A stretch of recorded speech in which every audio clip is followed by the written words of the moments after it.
네, 안녕하십니까. 오늘은 조합경영 노하우 책을 출간하신 문기채 작가님을 만나보는 특별한 시간을 갖겠습니다.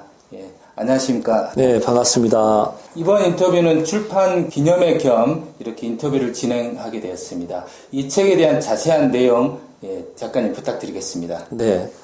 옆에 계신 문기채 작가님을 잠깐 소개해드리자면 넥타우스 인터내셔널 대표 이사님이십니다. 넥타우스는 조합 경영에 있어서 CM 기법을 최초로 도입한 회사로서 국토해양부 장관상 표창, 서울특별시장상, 기타 등등 CM협회에서 미래전략위원을 맡고 계시고 특히 주택뉴스 논설위원으로서 재개발 재건축 조합집행부에 상당히 많은 도움과 정보를 주고 계십니다.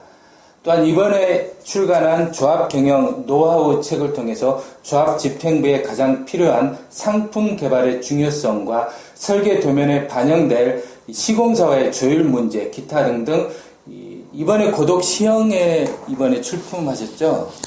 네, 고독 시형이 바로 그 지분제 논란이 많은 고독 지역에 도급제를 유일하게 이미 시작이 돼서 지금 착곡해서 시공하고 있는 그런 조합입니다. 예. 그곳에 CM을 직접 도입을 해서 상당히 조합 집행부에 또한 조합원들에게 실질적 도움을 줬을 뿐만 아니라 시공사들도 이 공기가 단축되면서 서로가 윈윈할 수 있는 그러한 중간 역할을 했던 CM 회사입니다.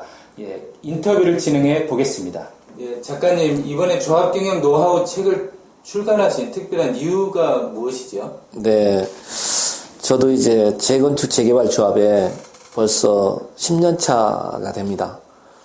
사실 벌써 10년 차 되기 전에 그 수원의 신메탄 지역에 3,000세대가 넘는 조합장님께서 연락이 와가지고 그 가계약 전 단계, 가계약하고 나서 가계약 후 단계 번계약을 한 시점에서 자문을 하면서 이렇게 조합 경영에 직접 참여해서 이렇게 일을 시작한 지가 벌써 10년이 되고 있네요. 사실 재개발 재건축 이제 신메탄에 가계약 했을 때 평당 얼마의 마감재 기준을 가지고 자료를 자문해달라고 했던 그런 기억이 엊그제 같은데 벌써 10년째가 됐습니다. 그때 이제 가계약 전에 그 두산 코롱이라는 회사에 있었는데 본계약을 하면서 그 물가 상승이라든가 또 마감재 기준이라는 거 이런 걸 의뢰를 했을 때 사실 제 가계약 당시 때 그 기준을 보고 제가 상당히 놀랐습니다. 왜? 그 기준이 평당 얼마에 애매모호한 그런 마감재 기준이 적혀 있어서 그 조합 집행부한테 이렇게 했을 때 과연 서로 조합과 건설사 간에 분쟁이 일어날 것 같다는 얘기를 했습니다. 그래서 그때 이제 제가 그 최소한 수원 지역에 마감재 기준을 만들었습니다. 그런 계기로 상당히 그 여러 주위의 그 조합들이 문제점이 많이 생겼지만은 신메탄이 아주 잘 성공이 끝나가지고 그런 계기로 이제 제가 그 이런 중앙회라든가 또 이런 연합회라든가 이렇게 불려다니면서 강의를 한 계기가 돼가지고 이렇게 그 조합 일을 하게 됐습니다. 사실 그때 이제 그 10년 전에 그런 얘기지만은 그때 토대로 이제 자문해줬던 내용이라든가 또 정말 진짜 조합의 그 건설사 간의 그 문제점을 하나의 기준을 만든 계기가 돼가지고 이 책을 그 출간하게 됐습니다. 이번에 교보문고에도 납품을 해서 이제 이번 주부터 공식적으로 팔리는 걸로 알고 있는데요. 이 조합경영 노하우 이 딱 압축을 하면은 키워드가 뭔가요?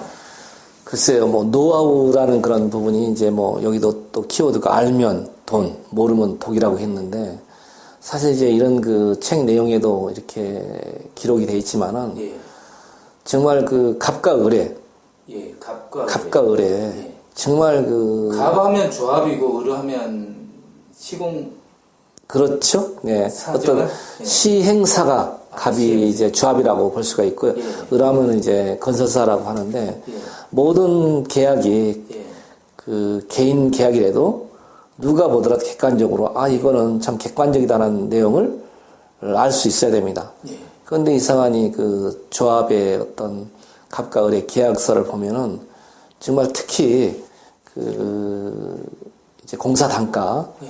단가가 가장 저는 이제 다른 포괄적인 그런 부분보다는 건설 관련한 시공에 대한 그런 기술적인 그런 검토 부분에서 이 책을 다뤘습니다. 네, 그래서 저는 이제 그 외에 조합의 뭐 변호사라든가 법무사라든가 여러 가지 그런 협력업체가 있지만은 예. 감정평가사라든가 법무사라든가 있지만은 가장 중요한 시공 단가. 시공 단가요? 네, 예를 들어서 고덕 지역에 450만 원이다. 그래서 450만 원 시공 단가의 기준이 뭐냐 이거죠. 특히 또 수원도 마찬가지다 이거죠. 그 다음에 우리가 이제 마감재 기준이 고급 벽지라든가 고급 타일이라든가 이렇게 써놨을 때 기준이 뭐냐 이거지. 예. 그래서 이제 누구를 갑과 을의 어떤 그 분쟁의 소지를 없애기 위해서 객관적인 기준을 만드는 거를 세미나에서도 강의를 통해서 여러 번 얘기를 했습니다. 예. 그래서 이 책을 보면은 가장 제가 염려됐던 부분이 애매한 기준을, 객관적인 기준을 만드는 것을 조합에 도움이 될까 해서 이렇게 만든 책입니다. 그러면 시공사와의 어떤 이 조율할 때 예. 이제 이 CM의 역할에 있어서 가장 중요한 게 어떤 건가요? 어떤 굉장히 비밀스러운 그 방법이겠지만 네. 하나만 좀 팁을 공개해 주시면. 그러니까 이제 제가 이제 어떤 조합에 예. 참 CM 하면은 예. 모르겠습니다. 저는 아직도 CM 하면은 이제 건설사, 예. 설계사무소, 모든 그 협력업체가 있지만 다는 그렇진 않지만은 예. 이상하니 그 건설사나 건축 설계사무소가 상당히 반대를 하는 거를 이해를 못 했었어요. 아, 처음에는요? 네네. 예. 그런데 점점 이제 저도 뭐 10년차가 되다 보니까 예. 그 이유를 알게 됐습니다. 대부분 보면은 이제 그 건축 설계사무소가 이제 미리 뽑잖아요. 그렇죠. 뽑는데 이제 뭐 3,000세대, 3호조합, 2호조합 뭐 이렇게 만들잖아요. 예. 몇 세대에 평형별로 이렇게 만들어가지고 정확한 도면의 기준이 있지 않습니다, 사실은. 그래서 허가까지 어떻든 가는 그런 부분으로 전개되면서 예. 대부분 이제 그렇게 돼서 시공사로 넘어갔을 때 예.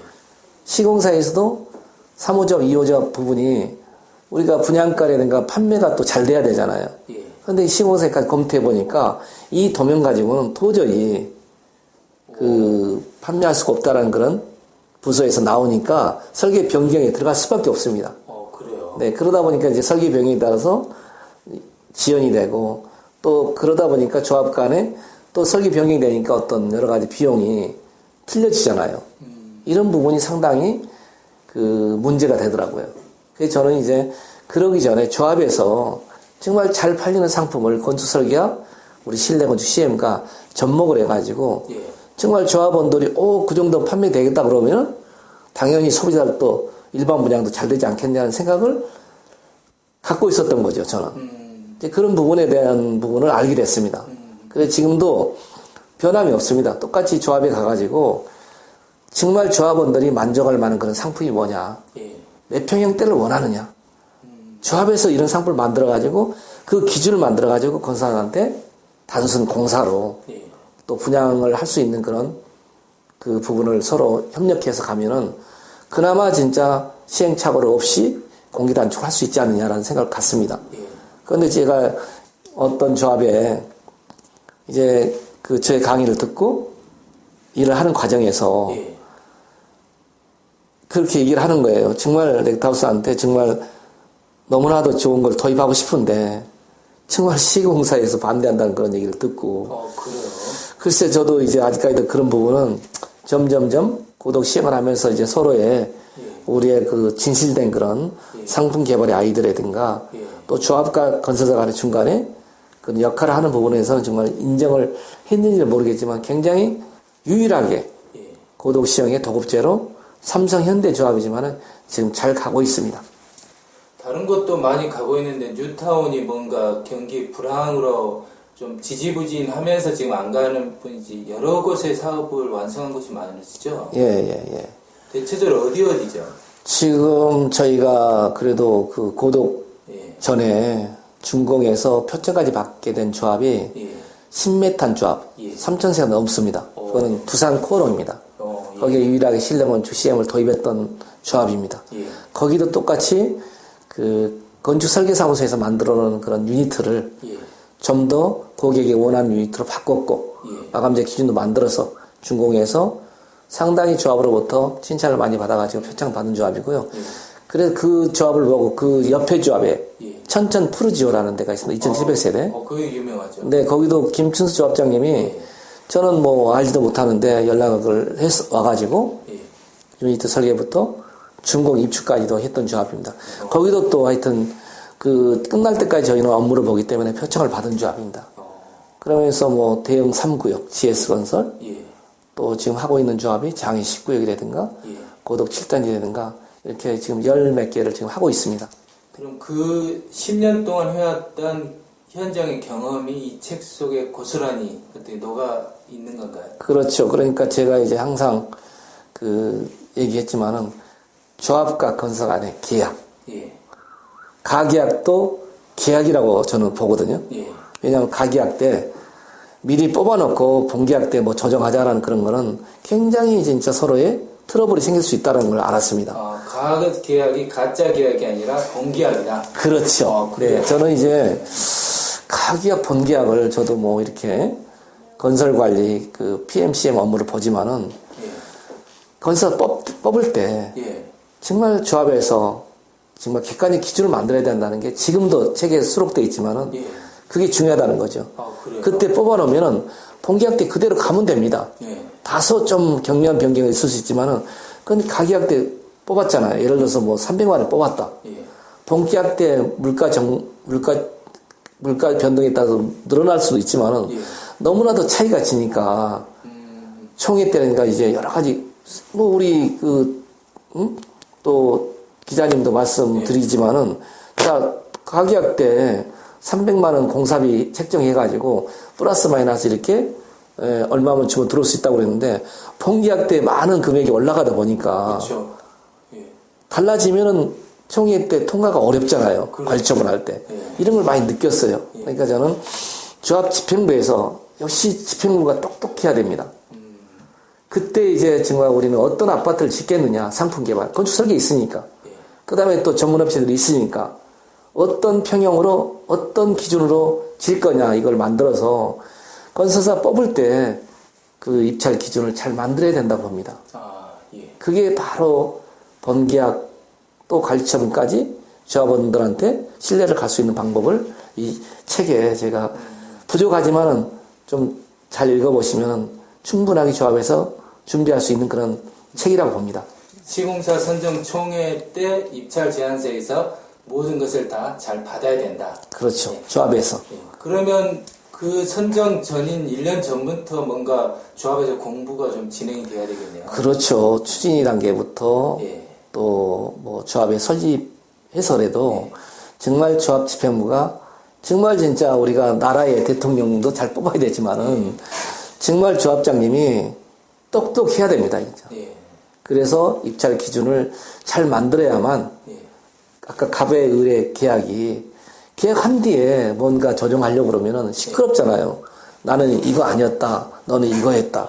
뭔가 안 맞으니까 분쟁이 되고 때로는 제가 그 전에 강의 도중에 어떤 변호사님은 너무 잘 만들면은 분쟁이 없어지면은 변호사가 뭐 이런 농담도 했지만은 정말 그거는 뭐 여담으로 듣고 정말 우리가 공기를 단축하려면은 정말 건설사 뽑기 전에 우리 조합의 기준이 뭐냐 이거죠. 출기차게 얘기했던 내용이 그겁니다. 조합의 기준. 아까도 행정적인 기준도 있고 건설적인 기준도 있고 여러 가지 기준이 있잖아요. 예. 뭐 은행에서도 어떤 기준이 있듯이 그 기준이 집행부가 잘 만들어서 입찰을 해야 된다 이거죠. 그랬을 때 이제 관리처분 할 때도 큰 변화가 없으면 조합원들 신뢰를 하고 도장을 찍는다는 얘기죠. 예. 끝으로 작가님께서 이 넥타우스를 통해서 최초로 도입한 CM의 각 품목별 단가표가 전 조합에 지금 카피가 돼서 돌아다니신다고 그러시던데 어떻습니까? 이렇게 뭔가 좀 짝퉁 비슷한 것들이 많이 판을 치는데. 그런데 저는 이제 뭐 저도 이제 어떻든 제가 그 최초로 그 이제 기술 분야 쪽 예. 공사가 450만 원이다 하면은 450만 원의 그 기준을 예. 만들었던 부분이 이제 천천히나 10m 내 예. 뭐 어떤 기준을 만들어서 이렇게 전개되고 있는데요. 저는 이제 지역마다 틀리다고 봅니다. 아, 지역마다요? 네, 왜냐하면은 개포나 강남 지역에는 지금 뭐 잘 아시겠지만은 평당 얼마입니까 지금? 5천만 원, 4천만 원 뭐 이렇잖아요 이제 예. 분양가가. 예. 그럼 그 분양가가 토지 가격도 있겠지만은 마감재 기준도 틀립니다. 왜냐하면은 우리가 시원에다가 그 개포 지역에 있는 그 마감재 기준을 적용하다 보면은 건설사에 공사비 많이 주면은 당연히 올라가겠죠 퀄리티가. 예. 그렇지만은 그 수원 지역, 안양 지역, 인천 지역마다 전문가가 인천 지역에 예. 맞는 마감재 기준이 뭐냐 이거를 만들 필요가 있습니다. 그러니까 저희 기준을 가지고 무조건 도입을 하다 보면은 공사비가 올라가면은 플러스 마이너스 조합원들의 부담이 많잖아요. 그렇기 때문에 저희는 나름대로 저기 뭐 알지만 한 4,500개 인천 지역, 안양 지역 뭐 여러 가지 지역에 그 정비업체에서 만든 예. 그 책자에 의해서 분석을 해가지고 어느 지역의 마감재 기준, 예. 어느 지역의 마감재 기준이 잘 10년 동안 정리된 게 저희 노하우입니다. 그것은 그 본인은 카피할 수 있어도 그 안에 있는 경험과 연륜과 그렇죠. 열정은 카피할 수 없다는 네. 그런 말씀이시죠. 그리고 또 하나 이제 좀 말씀드리고 싶은 부분이 예. 저는 이제 전주에도 제가 이제 그 전주 지역에 재개발 재건축에 한 40-50명 조합에 그 조합 경영에 대한 그런 강의를 하는 예. 전주대학에 사고 있는 데를 제가 강의했던 데도 마찬가지입니다. 지금 전국적으로 우리가 부동산 말뚝만 박아도 분양 시대는 지났잖아요, 지금. 예. 그래서 엄청난 역경이 이제 있잖아요, 지금. 그 주택 사업 자체가. 정부에서 여러 가지 그런 이슈를 만들고 있지만은 꼭 이슈를 만든 게 중요한 게 아니라 정말 전주 지역에 예를 들어서 제가 강의를 아주 독특하게 얘기했던 부분이 전주 이 조합에 건설사가 영업을 하러 올 정도로 조합에서 만들어야 된다 이거죠. 상품 개발을. 전주에는 이런 아파트를 지는데 건설사에서 단순 공사로 또는 어떤 조합의 기준을 가지고 올 수 있도록 하는 거는 조합 집행부다 이거죠. 그래서 조합에서 이럴 때일수록 많은 견학을 하고 공부를 해서 우리는 이런 아파트를 짓겠다. 이런 상품 개발이 필요하다는 것을 제가 강의를 마지막으로 하고 올라왔습니다.